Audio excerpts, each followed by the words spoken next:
जय हिंद, वंदे मातरम। आप सभी का बहुत बहुत स्वागत है सक्सेस वर्ल्ड एमसीक्यू चैनल पर। तो फ्रेंड्स, आज की इस वीडियो में इस नए बुक से बिहार पुलिस कांस्टेबल एग्जाम 2022 के लिए मॉडल प्रैक्टिस सेट 5 को करने वाले हैं। और इससे पहले जितने भी प्रैक्टिस सेट हुए हैं उन सभी का जो वीडियो है आपको एक ही प्लेलिस्ट में मिल जाएंगे। प्लेलिस्ट का नाम है बिहार पुलिस 2022 कंप्लीट कोर्स। तो जाइए चैनल के प्लेलिस्ट में और जाकर सभी वीडियो को जरूर देखिए। तो चलिए इसी के साथ आज के सेशन को स्टार्ट करते हैं। तो आप सभी जल्दी से लाइव में जुड़ जाइए। सभी को गुड इवनिंग। तो चलिए सबसे पहले हिंदी के कुछ मोस्ट इम्पॉर्टेंट क्वेश्चंस को करते हैं। तो पहला प्रश्न है 9, 2, 11 होना का अर्थ क्या है। आप लोगों को लाइव चैट का ऑप्शन मिलता है, इसलिए प्रत्येक स्टूडेंट को लाइव चैट में अपना अपना आंसर देते जाना है। तो देखिए 9, 2, 11 होना इस मुहावरे का अर्थ होता है भाग जाना। तो सी ऑप्शन जो ही बच्चे लाइव चैट में दे रहे हैं बिल्कुल सही जवाब है भाग जाना।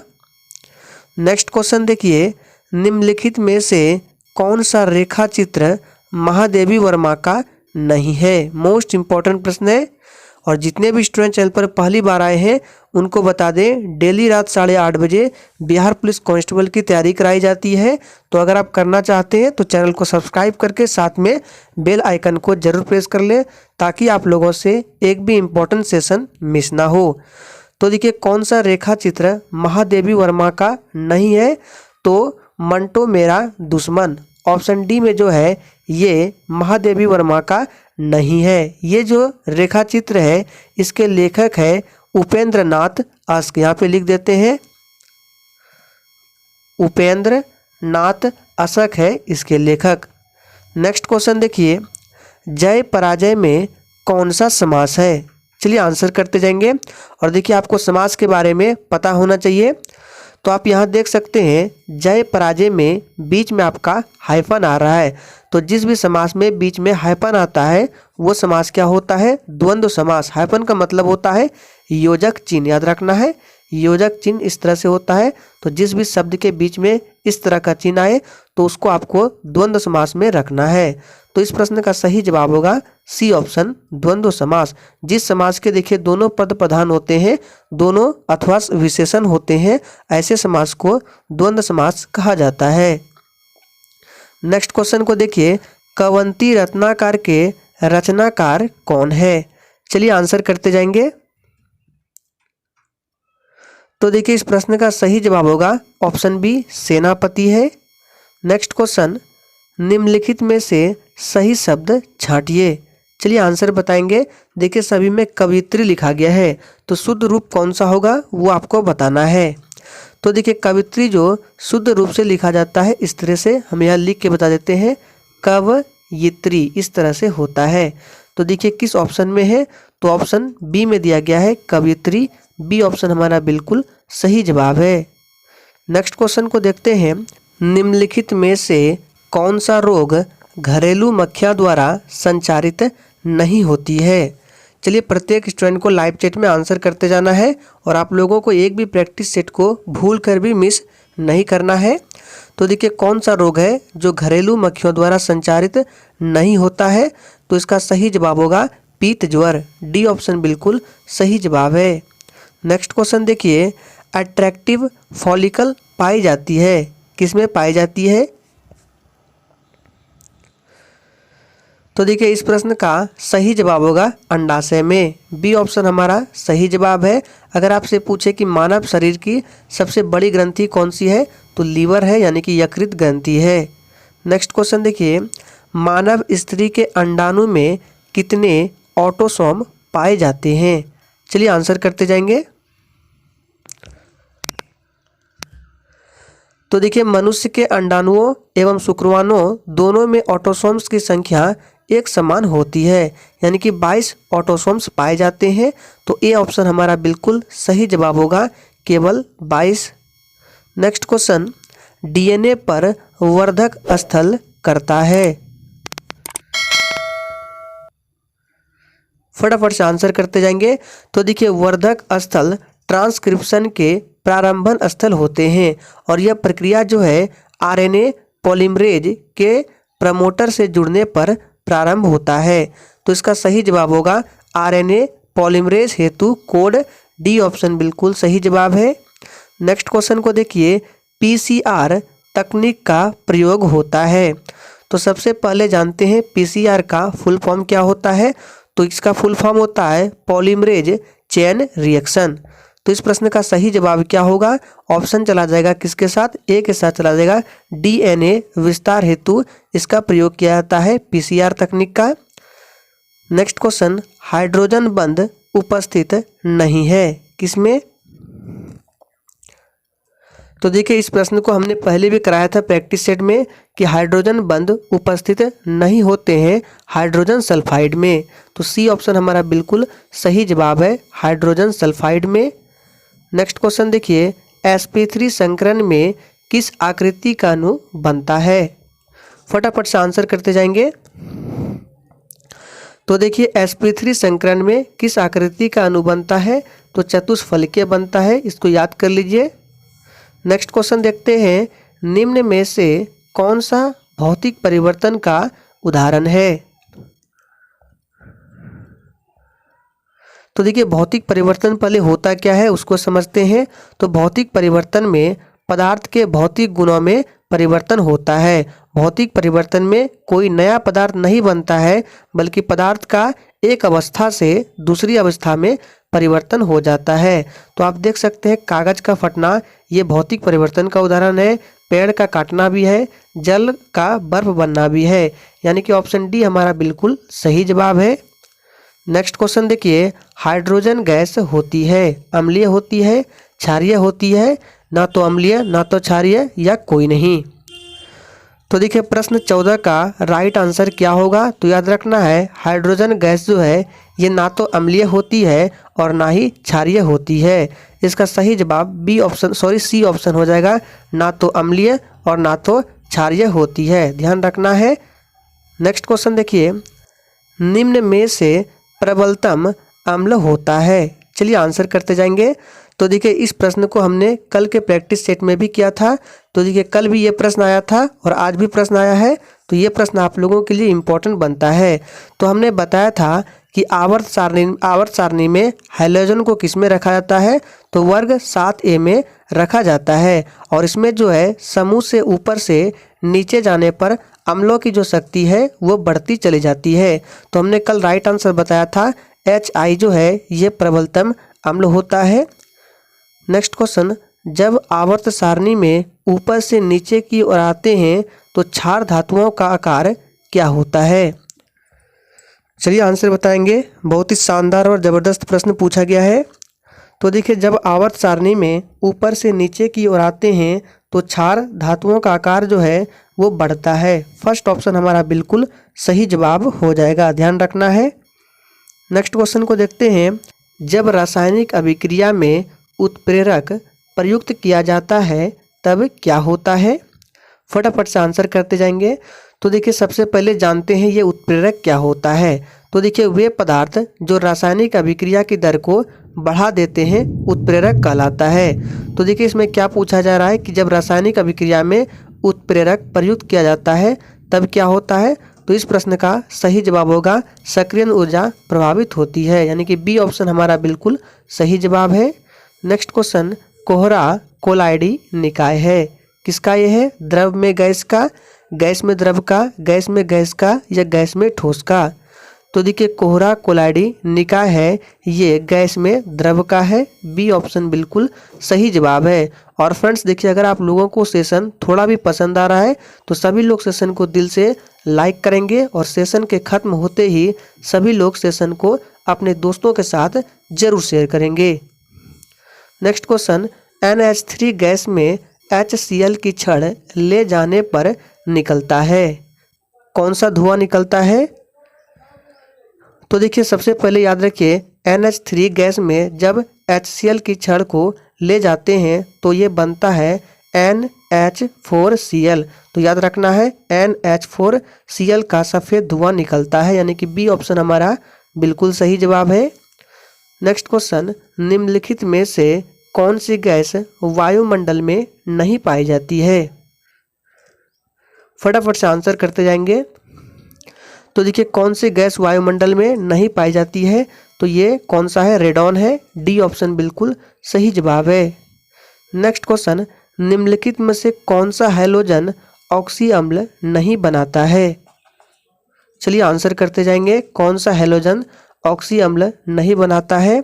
तो देखिए इसका सही जवाब क्या हो जाएगा, फ्लोरीन हो जाएगा। फर्स्ट ऑप्शन बिल्कुल सही जवाब है। नेक्स्ट क्वेश्चन, किन भौतिक राशियों के समान विमीय सूत्र नहीं है। यानी कि इन चारों ऑप्शन में से कौन ऐसे दो भौतिक राशि है जिसके विमीय सूत्र समान नहीं है।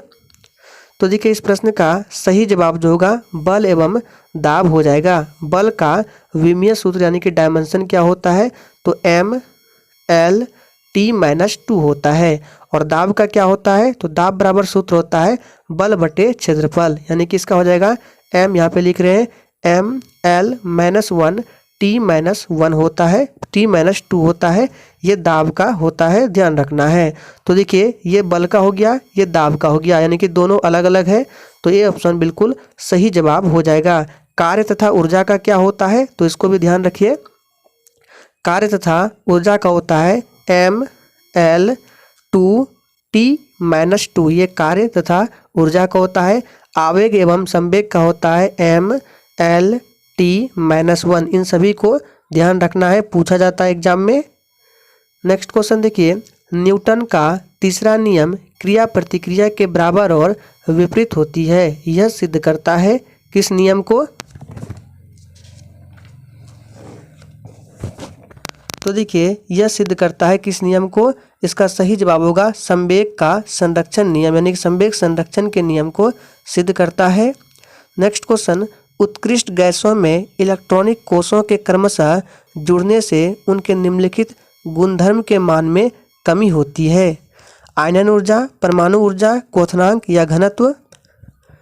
तो देखिए इस प्रश्न का सही जवाब हो जाएगा फर्स्ट ऑप्शन, आयनन ऊर्जा के गुणधर्म में आयनन ऊर्जा जो गुणधर्म है इसमें कमी होती है।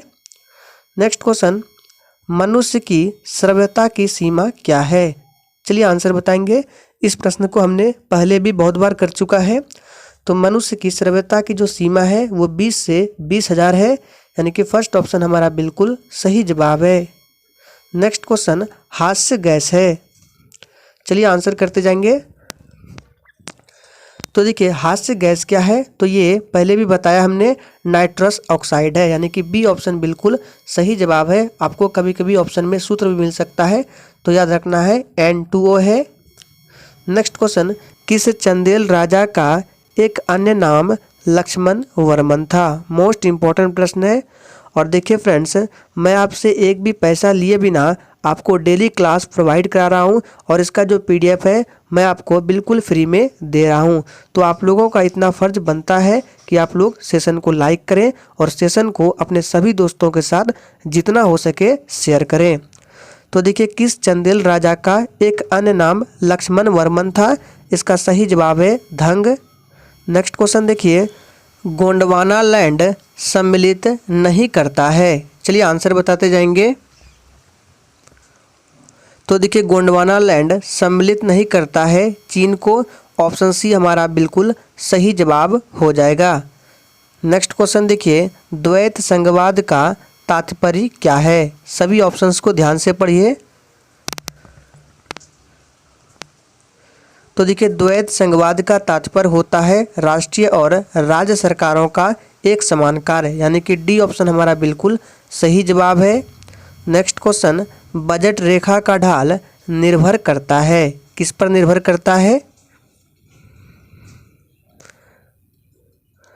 तो देखिए इस प्रश्न का सही जवाब क्या होगा, बजट रेखा का ढाल जो है ये वस्तुओं की कीमत पर निर्भर करता है। याद कर लीजिए, वस्तुओं की कीमत पर बजट रेखा का ढाल निर्भर करता है।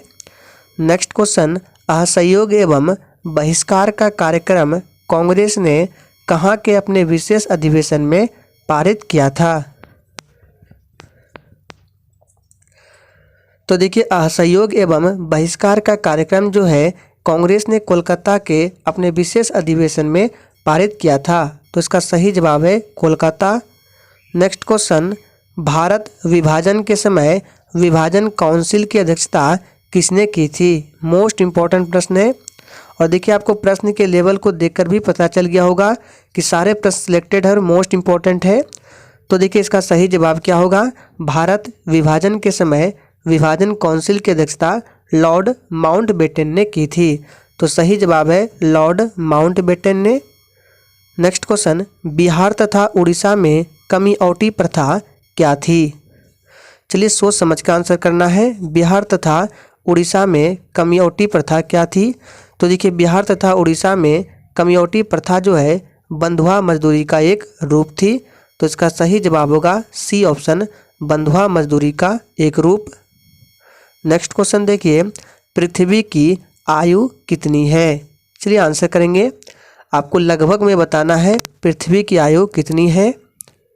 तो देखिए पृथ्वी की आयु लगभग जो है 4.5 अरब वर्ष है, यानी कि ए ऑप्शन हमारा बिल्कुल सही जवाब है। इस तरह के एक प्रश्न आपके एग्जाम में पूछे जाते हैं, इसको याद रखिए। नेक्स्ट क्वेश्चन, सारगैसो सागर स्थित है? चलिए आंसर करते जाएंगे। तो देखिए सारगैसो सागर जो है ये उत्तरी अटलांटिक महासागर में स्थित है और सारगैसस घास की अधिकता के कारण ही इसे सारगैसो सागर कहा जाता है। तो इसका सही जवाब क्या होगा? ऑप्शन चला जाएगा ए के साथ, उत्तरी अंध महासागर में। नेक्स्ट क्वेश्चन, देवदार अत्यधिक उगता है? चलिए आंसर करते जाएंगे। देखिए देवदार जो है ये एक प्रकार का वृक्ष है। Times up. तो देखिए देवदार के वृक्ष जो है ये जम्मू कश्मीर एवं हिमाचल प्रदेश के हिमालय क्षेत्र में पाए जाते हैं। नेक्स्ट क्वेश्चन देखिए, सतलज नदी निकलती है, कहाँ से निकलती है? तो देखिए आप सभी जानते हैं सतलज नदी निकलती है कहाँ से। तो याद रखना है इस प्रश्न का सही जवाब होगा सतलज नदी कैलाश पर्वत के दक्षिणी ढालों पर मानसरोवर झील के निकट से निकलती है, यानी कि सी ऑप्शन सही जवाब है कैलाश पर्वत से। नेक्स्ट क्वेश्चन देखिए, गरजती चालीसा के नाम से भी जानी जाती है?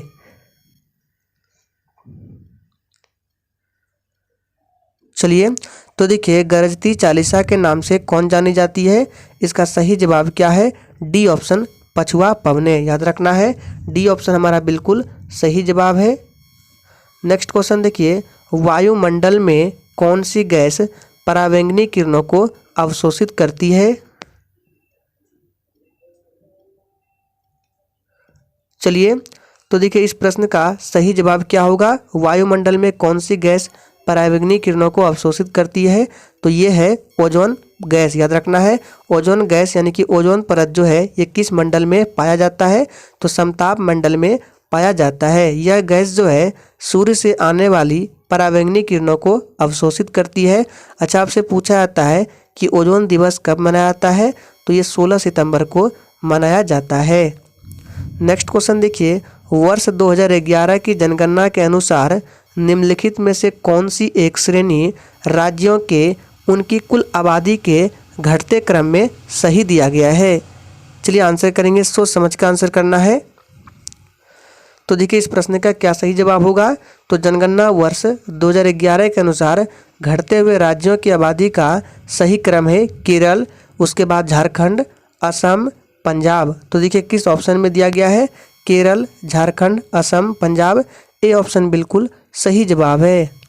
नेक्स्ट क्वेश्चन, पर्यावरण से क्या अभिप्राय है? सभी ऑप्शंस को सही से पढ़िए और देखिए जिसने अभी तक लाइक नहीं किया है प्लीज़ सभी लोग सेशन को लाइक करें। तो देखिए पर्यावरण से अभिप्राय इन सभी हो जाएगा, यानी कि तीनों ऑप्शन सही है, आप लोग पढ़ लीजिएगा। तो डी ऑप्शन हमारा बिल्कुल सही जवाब है। नेक्स्ट क्वेश्चन, विश्व में न्यूनतम तापमान अंकित किया जाता है? तो देखिए रूस के बर्खेयांस्क में न्यूनतम तापमान यानी कि -70 डिग्री सेल्सियस तक क्या क्या अंकित किया गया है, लेकिन इससे भी अधिक अंकित किया गया है अंटार्कटिका में वोस्टॉक के निकट एक स्थान है जहां पर तापमान -90 डिग्री सेल्सियस अंकित किया गया है। तो इसका सही जवाब क्या होगा? दक्षिणी ध्रुव में हो जाएगा। सी ऑप्शन बिल्कुल सही जवाब है। नेक्स्ट क्वेश्चन देखिए, नकारात्मक स्वतंत्रता क्या है? तो देखिए नकारात्मक स्वतंत्रता क्या है, इसका सही जवाब है विधि की बाध्यताओं का प्रभाव, यानी कि फर्स्ट ऑप्शन हमारा बिल्कुल सही जवाब हो जाएगा। नेक्स्ट क्वेश्चन देखिए, निम्नलिखित में से किस राज्य में लोकतंत्र के 2 सदस्य निर्वाचित किए जाते हैं।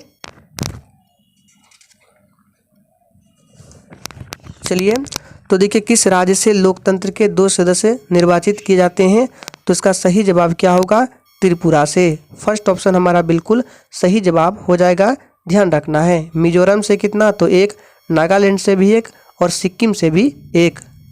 नेक्स्ट क्वेश्चन देखिए, भारत के सर्वोच्च न्यायालय का परामर्शदात्री अधिकार से प्रयुक्त होता है कि वह, चलिए आंसर बताएंगे, सभी ऑप्शंस को सही से पढ़िए। तो देखिए इसका सही जवाब हो जाएगा फर्स्ट ऑप्शन, सार्वजनिक महत्व के कानूनी या तथ्यात्मक मामलों में राष्ट्रपति को परामर्श दे सकता है। नेक्स्ट क्वेश्चन, प्राक्कलन समिति के सदस्यों का कार्यकाल कितना होता है। चलिए आंसर करते जाएंगे। तो देखिए इसका सही जवाब क्या होगा, ऑप्शन चला जाएगा किसके साथ, याद रखना है बी 1 वर्षों का होता है। और आप लोग कमेंट करके बताएंगे प्राक्कलन समिति में कितने सदस्य होते हैं। नेक्स्ट क्वेश्चन देखिए, निम्नलिखित में से भारत के संविधान में उल्लेखित भाषाओं के बारे में क्या सही लिखा गया है। चलिए सोच समझ के आंसर करना है। तो देखिए इसका राइट आंसर जो होगा डी हो जाएगा, बोडो संविधान की 8वीं अनुसूची में स्वीकृत भाषा है। ये स्टेटमेंट जो है बिल्कुल सही लिखा गया है। आप ऑप्शन सी में देख सकते हैं, हिंदी भारत की राष्ट्रीय भाषा है, गलत है। हिंदी भारत की राष्ट्रीय भाषा नहीं बल्कि यह राजभाषा है, ध्यान रखना है। और अंगिका जो है अब संविधान की 8वीं अनुसूची में सम्मिलित है, बिल्कुल गलत है, ध्यान रखना है। नेक्स्ट क्वेश्चन देखिए, भारतीय संविधान के निम्नलिखित अनुच्छेद में से किसका व्यवहार में क्रियान्वयन अभी नहीं हुआ है, यानी किस आर्टिकल का प्रयोग अभी तक नहीं हुआ है। तो देखिए इस प्रश्न को प्रैक्टिस सेट में हमने बहुत बार किया है कि आर्टिकल 360 का प्रयोग अभी तक एक भी बार नहीं किया गया है। आर्टिकल 360 जो है ये राष्ट्रपति को वित्तीय आपात की घोषणा करने की शक्ति प्रदान करता है, यानी कि वित्तीय आपात जो है ये भारत में अभी तक एक बार भी लागू नहीं हुआ है। नेक्स्ट क्वेश्चन, पंचायती राज सम्मिलित किया गया है। चलिए तो देखिए पंचायती राज जो है संविधान की 7वीं अनुसूची के अंतर्गत राज्य सूची की प्रविष्ट संख्या 5 के तहत स्थानीय शासन यानी कि पंचायती राज सूची का विषय है। किस सूची का विषय है, राज्य सूची का विषय है। बी ऑप्शन बिल्कुल सही जवाब है। नेक्स्ट क्वेश्चन देखिए और लास्ट है, संविधान के निम्नलिखित संशोधनों में से किसके अंतर्गत भारत में महिलाओं के लिए ग्राम पंचायतों में 30% स्थान आरक्षित किया गया है। मोस्ट इम्पॉर्टेंट प्रश्न है, चलिए आंसर करेंगे किस संविधान संशोधन के अंतर्गत। तो देखिए भारत में महिलाओं को 73वें संविधान संशोधन द्वारा ग्राम पंचायतों में 30% आरक्षण दिया गया है। तो सही जवाब होगा 73वें संविधान संशोधन, याद रखना है। तो आज के सेशन में हम लोगों ने 50 मोस्ट इम्पॉर्टेंट प्रश्नों को कवर किया। तो आज के लिए इतना ही, तब तक के लिए जय हिंद।